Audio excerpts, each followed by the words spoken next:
we're going to return to a topic that we have worked through before, and that is solving linear equations. But now that we know all sorts of cool things since the last time we did it, we're going to make things just a little bit more exciting. So the process is still the same. The goal is still the same.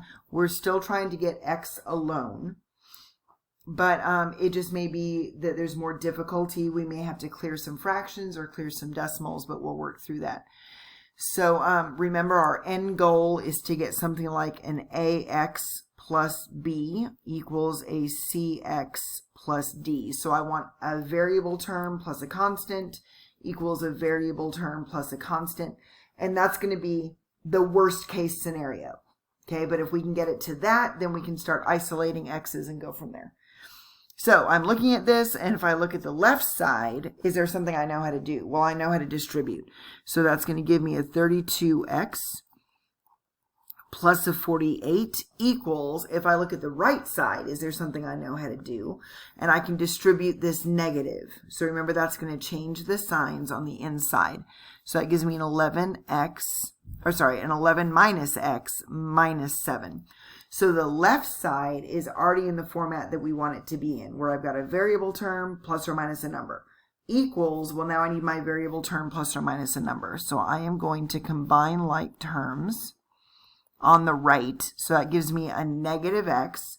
11 minus 7 is positive 4.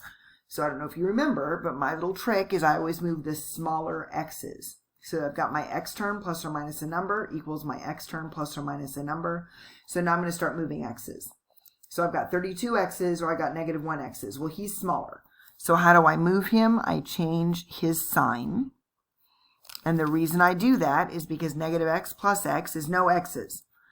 So I have now gotten 33 x's plus 48, and that's going to equal a positive 4. Sorry, looking at the wrong side. So negative x plus x is no x's, and then I've got this positive 4. I shouldn't have written the positive, but I did. So now I am going to subtract, because I've gotten my x's on the left, which means I want to get my constants on the right. So if I subtract that 48, it'll disappear from the left. So 4 minus 48 is going to give me a negative 44.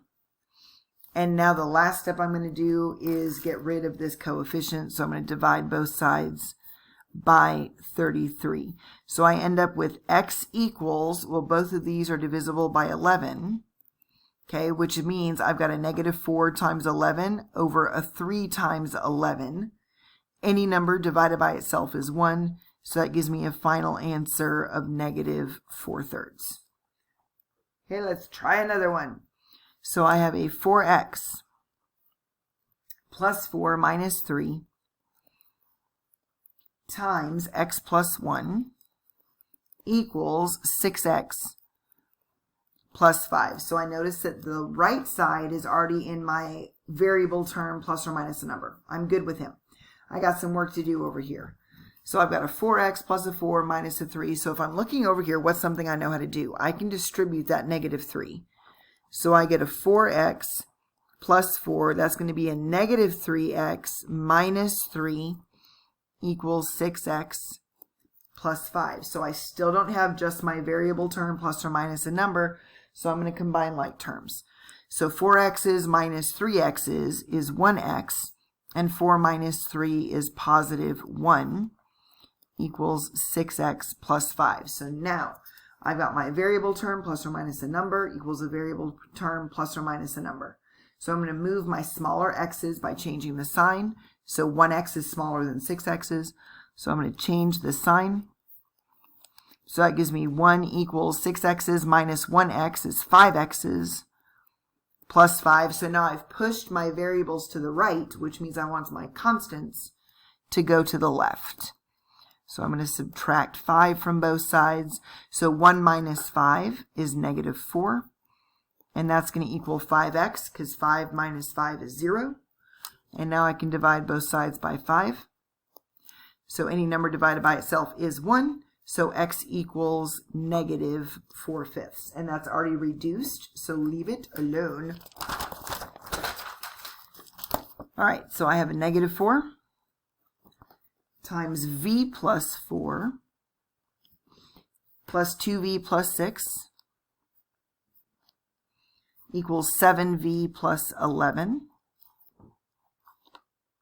And you should also be noticing every single one of these answers should have been in curly brackets. So we would have said negative 4/3, and since we're doing set notation, it would be in curly brackets. But the curly brackets have been given to you in the software. So this is a negative 4/5, but we would put it in curly brackets because your answer is listable. Okay, I've got just a single answer, which means I can list it. All right, so on the right, I've got my variable term plus or minus a number, so I'm good to go. On my left, I got some work to do. So looking at the left, what is something I know how to do? Well, I know how to distribute. So it gives me a negative 4v minus 16, and I'm going to rewrite the rest of it. And that's going to equal 7v plus 11.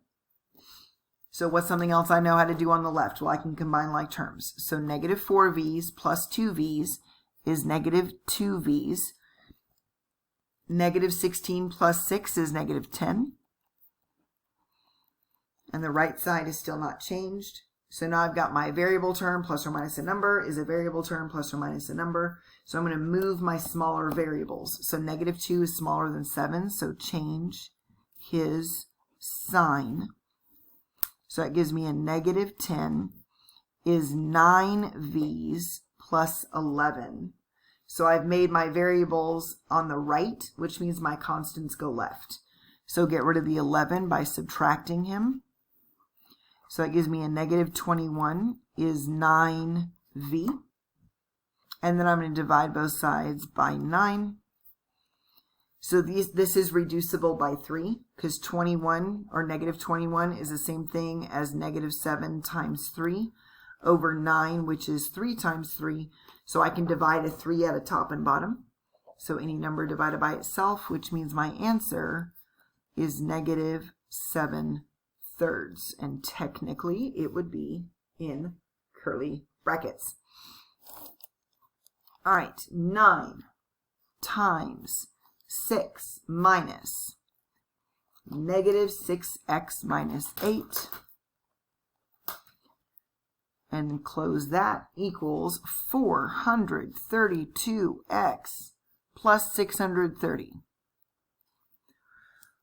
All right, so what are we going to do?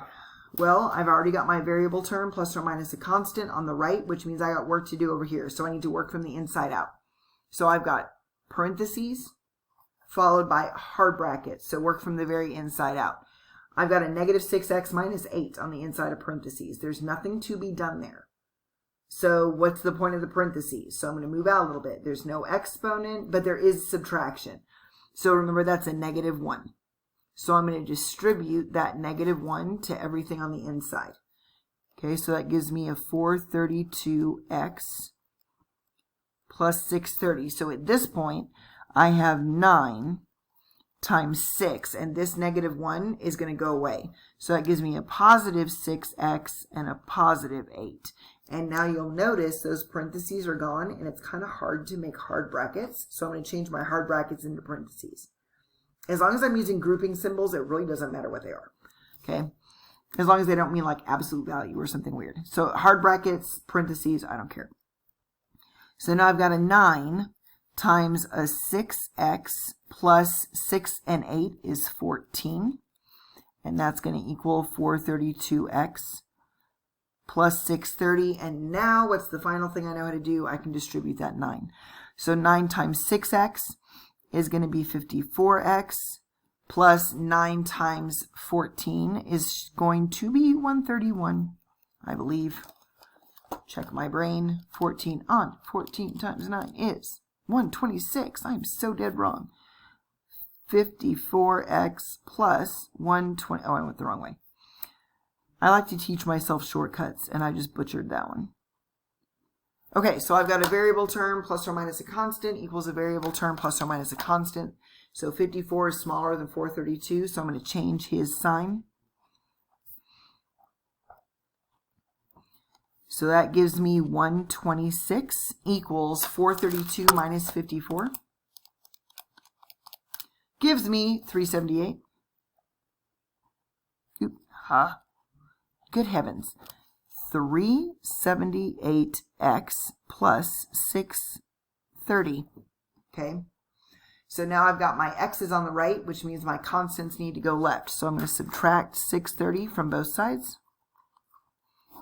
So 126 minus 630 gives me a negative 504 equals 378x. Divide both sides by 378.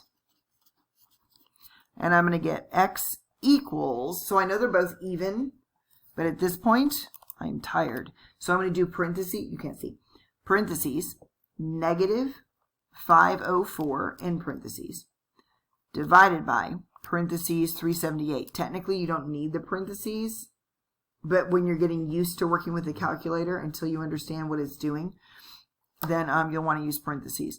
So what I want to do is I want to change whatever my answer is to a fraction or a decimal. I want a fraction. By default, it's going to give me a decimal. So if you'll notice, it says F and then arrows and then D. That means if it gives me a fraction, if I push that button, it'll change it to a decimal.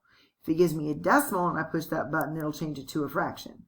So I've got second, that number, so it says fraction to decimal, and hit enter, and I get negative 1, and then a little union, which means and, 1/3. So I get negative 1 and 1/3. But I need this to, you can't see, yes you can. I need this to be in, what is that word? I need this to be an improper fraction. So what do? I know my answer is negative, and I'm going to do a backward circle. So 3 times 1 is 3, plus 1 is 4. So negative 4/3 is your final answer. All right, so I have negative 3x minus 7 minus 4 times x plus 1 equals a negative 5x plus 2. So I got stuff to do on both sides. Okay, so what is something I know how to do on the left? Well, I can distribute that negative 4. So that negative 4 is going to go to both terms. So I have a negative 3x minus 7. Then negative 4 times x is a negative 4x. Negative 4 times 1 is a negative 4. What's something I know how to do on the right side? Well, remember, that's a negative 1. So I'm going to distribute and change the signs. So negative 1 times negative 5x is 5x. Negative 1 times 2 is negative 2. So my right side is cleaned up. I've got a little bit of work to do on the left. So negative 3x's minus 4x's is negative 7x's. Negative 7 and negative 4 is negative 11. And now I've got my setup going. So variable term plus or minus a number equals variable term plus or minus a number. So I'm going to move the smaller set. Negative 7 is smaller than 5. So change his sign. So that gives me negative 11 is 12x minus 2. So my variables are on the right. So get your constants on the left. Change his sign. So I now have a negative 9 equals 12x. So divide both sides by 12. So 9 and 12 are both divisible by 3. So if I divide 9 by 3, I'll get a negative 3. If I divide 12 by 3, I'll get a 4. So it's the same thing as me saying negative 3 times 3 over 4 times 3.